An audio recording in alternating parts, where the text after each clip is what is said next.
Well, Steve, it was a difficult beginning to the game, and of course Stoke go ahead, which makes it even all the more tougher. Yeah, very disappointing start. Any time to concede a goal is disappointing, but to concede so early on, and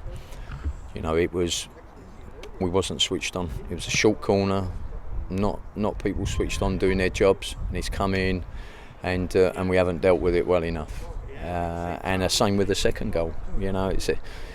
It's in a non-dangerous area. It's a throw-in. We're not clued in enough. We're not switched on. People are not disciplined enough in their thinking and their awareness. And it's a great finish from the player, but there's no way we should be allowing that to happen. Obviously, you changed the shape today with three centre halves. I mean, hindsight's a wonderful thing. Is that something that maybe you would have looked at? Yeah, and we certainly looked at it during the game. I think, there was a point from ourselves as coaches where we thought if we could keep the fullbacks, the wing backs higher, but after about 15-20 minutes, they was playing balls in down the channels and that caused us a problem. So when we dropped them back down into a 5, we looked more solid. So I think it was not so much the 3. I think it was the fact that we asked the wing backs to stay high up, which caused the problem, and that's not their fault. We asked them to do it, but when we adjusted and went to the 5, I thought we stemmed the flow. I thought we got on the ball and we created some opportunities, but we didn't threaten their goalkeeper enough. And same in the second half, where we enjoyed good amounts of possession, but possession without creativity and an end product is nothing. So, but the fact that we constructed some more passes and had a little bit more variation to our game was a positive. But as I say, we've got to build on that with an end product and opportunities, and we've got to take them opportunities. Losing Jake Clark-Salter and Christian Pedersen in training to injury, that obviously disrupted that sort of balance on that left-hand side. Yeah, I think that was plain to see. Yeah, we lacked a natural left-footer there.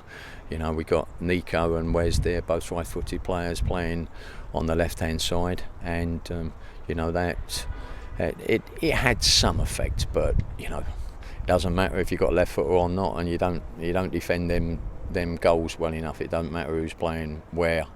That's about being organised and switched on. As you mentioned, you changed it at half-time, went with the flat-back 4. And it was a better second half performance, but as you said, without that sort of penetration which was needed to try to recover the 2 goals. Yeah, I mean, they changed their shape as well. They dropped another one down into a holding midfield man, and they sat deeper with it, and meant we had a lot more possession at the back. But we don't particularly want possession down the back there. We want it higher up the pitch. We had some in the centre, but as I said, it's possession's okay, but you've got to be having something on the end of it, and it wasn't sufficient enough. We've got to be better in creating chances and stopping goals. We've seen a fair few of the younger players in recent months. In fact, Nico Gordon is his starting debut today. Obviously, it was quite tough for him early on, and then Callum Boyd-Muntz comes on, Jayden Reed, and also Ryan Burke for his debut. Yeah, lovely. It's. We was obviously thinking about Wednesday in mind with Charlton as well, and we'd got to try and spread the workload out between players. But them boys are more than capable, and as we just spoke about they're in a dogfight, and it's great experience for them. They've got to learn, and they've got to be comfortable in the battle on that, and that's exactly what it is. We've got a battle on our hands now. But yeah, they come on, and there was 1 or 2 good positive things from the young players. But it's not about individuals at the moment. We've got to be there as a team, and we've got to stop conceding goals, and we've got to start creating a few more and scoring them. Between us as a team, we defend as a team and attack as a team. It is very tight down there at the bottom, and Charlton Athletic loom on Wednesday. Are you still confident this group of players can see you over that line? Yeah, I think.